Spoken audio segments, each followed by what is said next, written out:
Ada aspek yang dinamakan rasa jobo. Itu struktur getaran sensor motorik kulit, ya. Sistemnya kulit, ya. Bisa jadi endokrin ya mungkin ya gitu ya. Nah, ini kita harus ngerti dulu. Nyapa kok ada latihan puasa mutih, nyapa kok ada latihan puasa ngerowot, ya. Satu untuk menyirna cercapan lidah. Paling tidak yang membuat ilusi kita itu cercapan lidah.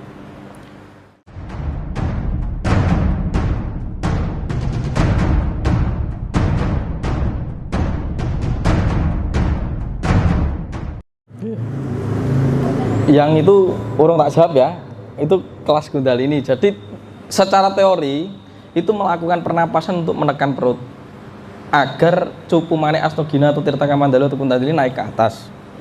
Nanti dari situ dikikis sendiri sumbatan-sumbatan cakra yang terkurung ini terpecah, akhirnya ditransendensikan ke atas, dialirkan ke atas dan diwedarkan ke seluruh tubuh.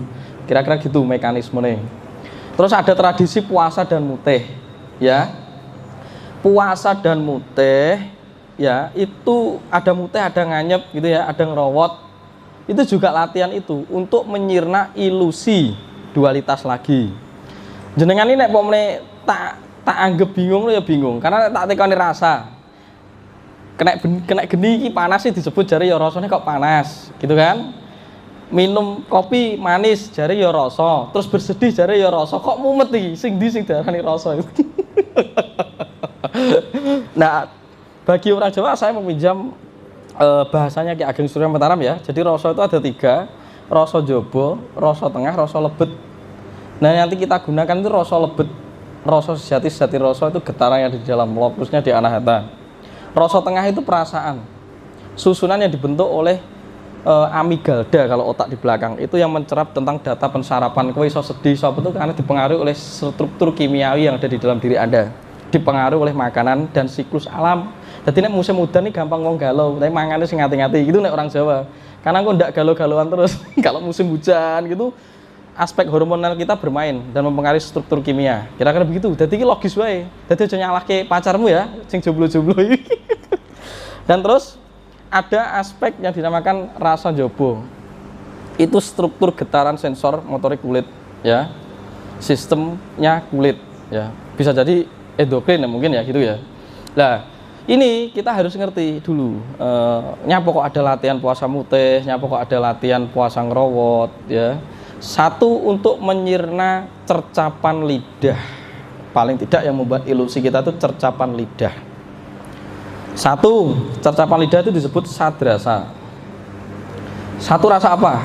Satu disebut rasa amla, pahit. Oke, dicatat berapa kira-kira? Harus catat. Itu orang Bali sudah ngerti. Amla itu pahit. Oke. Terus kasaya itu sepet. Oke. Tikta itu asem. Asam atau kecut. Oke. Terus lawana itu asin, mandura itu manis, katuka itu pedas. Maka dilatih untuk mengurangi ini dulu agar menyirna ilusi cercapan lidah. Karena sensor cetak atau lidah ini sangat berkaitan dengan fenomena gelombang energi di dalam diri kita. Makanya kalau ada meditasi om buah itu kan harus menempelkan lidah ke cetak. Karena lidah ini sensor penghubung selain telapak tangan dan telapak kaki untuk siklus perputaran energi. Kira-kira begitu Mas ya. Jadi dilatih untuk tidak makan nasi, ya.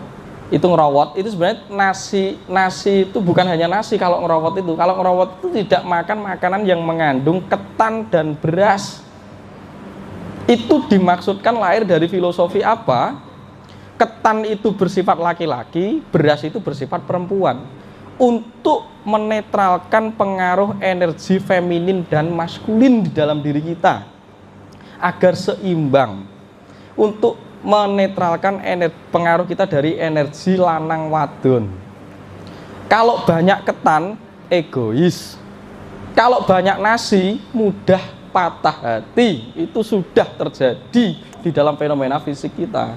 Nah, orang Jawa mengetahui itu fenomena kimia ini, akhirnya dilatih untuk makan ketan dan beras. Kira-kira gitu ya. Makanya beras itu berkaitan dengan Dewi Sri, ketan itu Sang Hyang Kandiawan itu Dewa Wisnu. Itu pepasihan di dalam diri kita, ya, ngajilmu di dalam fenomena struktur tubuh kita. Kira-kira begitu. Nek emute itu untuk menyirna 6 sadrasa tadi, biar kita netral. Karena 6 rasa ini sangat mempengaruhi ilusi kita, kecenderungan baik buruk dan suka tidak suka. Jadi nanti biar ketika Anda menilai peristiwa dan orang lain itu tidak terkontaminasi rasa suka dan tidak suka, rasa baik dan rasa buruk. Karena biasanya yang bersifat baik itu selalu sesuai dengan kepentingannya dia, yang dianggap buruk itu mesti tidak sesuai kepentingan. Nah, biasanya gitu. Maka kita saat menilai atau mencercapi data itu harus sadar, maka dilatih untuk puasa muteh. Wes mudeng rai kira-kira. Dadi ora muteh ki ben cedhak karo leluhure kan gitu, aja dipenggal, aja langsung digebyah-uyah gitu. Runtutnya dicari, gitu ya. Jadi antropologi tubuh kita secara Jawa itu biar logis dan dikenal oleh bangsa luar. Karena kita punya sistem anatomi, fisiologi, dan kinesiologi sendiri. Kira-kira begitu ya. Terus selaku nowo atau tidak makan garam dan minyak. Kenapa? Karena minyak itu sangat sulit diurai di dalam tubuh kita. Orang yang kebanyakan makan minyak mesti kolesterol, sangat mengganggu fungsi cakra jantung dan hati. Karena minyak itu sifatnya keras dan kaku. Nah, sementara lidah atau asin itu sangat mempengaruhi fenomena cetak tadi. Maka dua ini juga harus dirilis. Karena kita mengetahui saat kondisi tubuh kita galau, fungsi kimiawi itu sangat tinggi, rentannya fluktuatif. Dan akhirnya orang yang seperti ini akan memproduksi minyak dan pestisida di dalam dirinya. Kok malah mbok tambani makan minyak? Makanya orang galau itu mesti banyak makan kalau stres itu. Bingung, panik, dia banyak makan. Nah, kegiatan banyak mencipta atau mengumpulkan sesuatu di dalam diri kita akan menarik sistem kehancuran. Itu logis. Karena semesta akan mendaur ulang atau melebur. Sama ketika gunung ini dibangun, ketika eksploitasi alam, antara penciptaan ketika tidak seimbang dengan peleburan, ini akan terjadi kehancuran. Sistem penciptaan kok lebih tinggi, maka peleburan akan segera menghancurkan untuk proses menyeimbangkan kembali. Itu sangat alami banget. Ya, kira-kira itu Mas ya. Dan nanti salah satu nenek nanti jadi poso dari sebagainya, artinya itu juga membantu untuk merilis kundalini kita. Ya, nanti nek laku nih, melu yang kedua, melu yang ada acara lagi ya. Kemarin sudah tak bedakan di YouTube ada teknik-teknik nih. Nanti bisa tak bikinin video, tak kirim aja. Kira-kira begitu ya. Saya kita akan medium meneh embro gitu. Ya, tuh. Ada lagi tapi apa pertanyaannya? Iya aksara. Waduh, langsung bocah ngomong aksara. Seharusnya aksara itu nanti manunggaling kalau Gusti step 2. Tapi tak singgung dikit tentang aksara. Jadi memang leluhur Nusantara itu sangat luar biasa, mampu mengkodifikasikan energi menjadi simbol aksara. Dan setiap dari kita atau jagat gumelar ini dibentuk oleh struktur aksara. Mungkin gitu ya kira-kiranya. Jadi aksara yang 10 sang bangtang dan selanjutnya tadi itu memberi unsur gerak di dalam diri kita. Dimulai dari aksara itu membentuk ada unsuran sang itu berada di cetak lidah. Terus bang itu di ginjal dan lain sebagainya. Sampai medu itu tak anggap di materi kedua nanti ya, ini tak bahas sekilas. Jadi sangat berpengaruh dan itu mempengaruhi struktur desendria 10 indera kita. Aksara itu memangku kuasa satu-satu di desendria kita. Ada yang ingat desendria kemarin apa Mas? Mbok catat bacakan. 1 taksundria penglihatan. Ya. 2 srotendria itu pendengaran. Ketiga itu wakindria. Wakindria itu pengucapan. Ya toh? Terus jihwendria pengecapan. Terus gronondria gerana itu hidung, pembau. Tuwakindria itu perabaan. Panindria daya mengambil, tangan. Oke, padendria daya melangkah. Oke. Pastendria kemaluan. Payundria dubur. 10 desendria. Jadi indera kita itu tidak 5. Sopo sing ngomong panca indera? 10 bagi orang Jawa. 5 indera pertama itu indera kesadaran, disebut budindria. 5 indera berikutnya adalah indera tindakan sebut karmendriya. Nah 10 indera kita itu bergerak oleh aksara itu tadi. Kira-kira begitu. Nah di saat kita mengolah rasa, seluruh aksara itu akan terhubung dengan satu jejering urip yang dinamakan rasa sejati yang akan membentuk aksara. Maka ketika ada japa mantra sarana guna, ketika di japa mantra itu ada kode aksara yang bergerak di alam dan semesta itu kaitannya karo iki. Makanya dijapane kok kene iso mendal. Dijapane kok kene sukmamu iso ketarik ke sini itu karena permainan aksara itu sudah sangat menjadi teknologi luar biasa oleh leluhur Nusantara. Ini tidak akan saya bahas saat mendetail sekali karena perlu laku khusus manunggal step.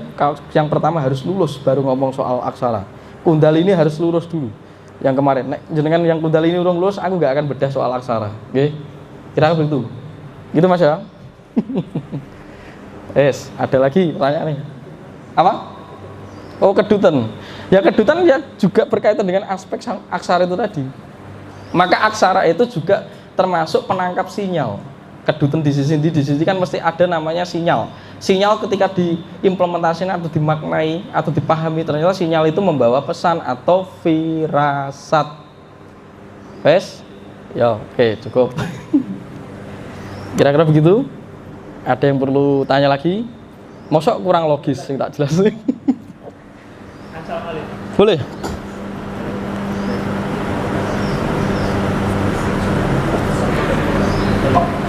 Mbak Liani tolong aku ambilkan asbak ya, tak sambil ngerokok. Temanya kan bebas ya Mas? Bebas. Tapi jawabnya sak gelemku. Nek sak kebablasan ya tak endek toh. Ini kan saya baru mempelajari Jawa ini kan ya gara-gara lihat YouTube-nya Mas Andi. Wah tersesat woy Mas, tenan tak hapusi kowe. Yang baik terus. Boleh tahu yang saya tanyakan ini kenapa manusia diciptakan? Kalau merujuknya ke Islam kan dulu ceritanya kan gara-gara Nabi Adam dan Ibu Hawa makan buah kuliti. Oh gitu, rokoknya ke bumi. Tas saya lagi Mas, gitu. Kalau dari versi Jawa seperti apa Mas? Terus kalau memang tujuannya untuk, tadi kan saya sempat dengar untuk memangku Yuning Buwono atau menjaga alam. Tapi ini diciptakan awalnya kenapa? Gusti sendiri kan nggak usah disembah pun kan sudah maha tinggi, maha mulia. Kenapa harus ada manusia? Yang terakhir, yang ketiga, acara ini kan berarti modern gitu sih. Saya dengar dari YouTube-nya Mas Tendi kan pinjamkan korek. Ada laku. Ajaran lakunya kan? Yeah.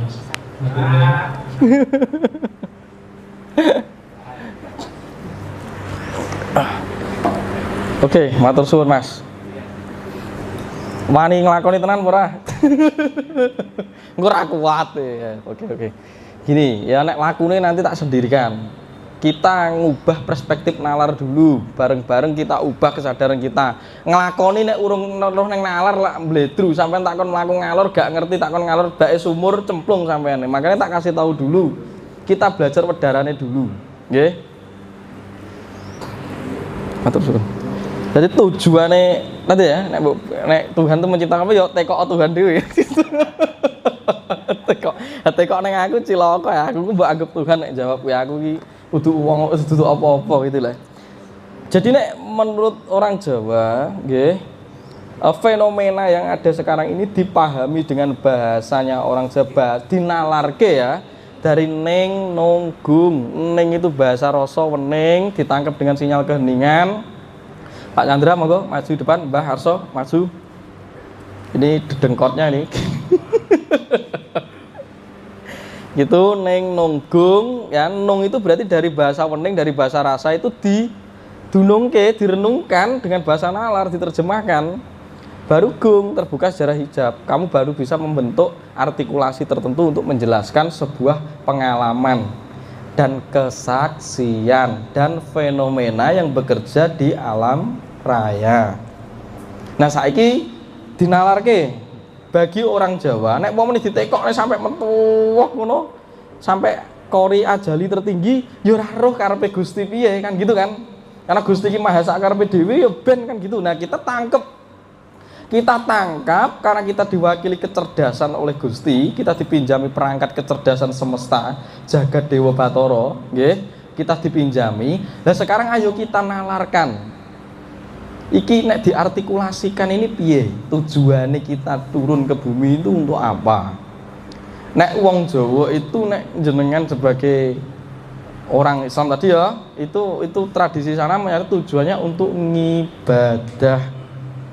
Berarti ngibadah itu kan mendekat dan berbakti kepada Tuhan yang Maha Esa. Boleh dan itu sah-sah saja. Itu juga boleh karena sesuai artikulasi pemahaman, perspektif, kesadaran masyarakat dan rakyat setempat atau orang di zaman itu. Oke. Yang jadi masalah itu mempersonalkan Tuhan, bahwa seakan-akan Tuhan itu bisa marah. Itu kan karepmu dhewe to wi. Itu karena Tuhan bisa marah. Tuhan itu tidak marah. Tuhan itu sudah adil menyediakan hukum alam. Ya, ada nas, ada hukum alam. Barang siapa berbuat akan terikuti konsekuensinya. Berbuat disharmonis akan menciptakan disharmonis kepada dirinya, karena dirinya juga bagian dari alam itu sendiri. Berbuat harmonis akan menimbulkan harmonis untuk dirinya. Elek ketemu elek, api ketemu api. Law of attraction lagi, begitu ya. Jadi ngibadah itu artinya mendekat. Apa? Sama saja ketika kamu ibadah itu artinya manembah. Manembah itu cara mendekat kepada Tuhan itu bagi orang Jawa itu adalah mencintai, mentresnoni, golei dan meweningkan, mengkosongkan aspek ilusi, pikiran dan perasaan. Maka orang Jawa itu tidak menyembah Tuhan karena Gusti itu tan kena kiniro kinoyo ngopo, tidak bisa diakalkan. Maka di tradisi itu Gusti ora oleh dibayang nih toh. Tidak boleh toh, gak oleh bayang-bayang kan dosa toh. Memang ora iso. Yang diarani dosa itu aspek berlebihan yang akhirnya menimbulkan hal yang tidak bermanfaat atau kerusakan pada perspektif tubuhmu sendiri, perspektif pikiranmu sendiri. Malah kacau terus tingkahnya karu-karuan, marah sesat. Orang yang tersesat itu orang yang tidak sadar karena pikirannya carut marut dan terganggu. Karena tidak mampu dipeksa-peksa. Itu juga sama dalam aspek kehidupan. Nek wis ra mampu aja dipeksoke. Sama dengan hal itu maksudnya. Engko nek pesone malah gendeng edan. Nah, ngulang remedi lagi.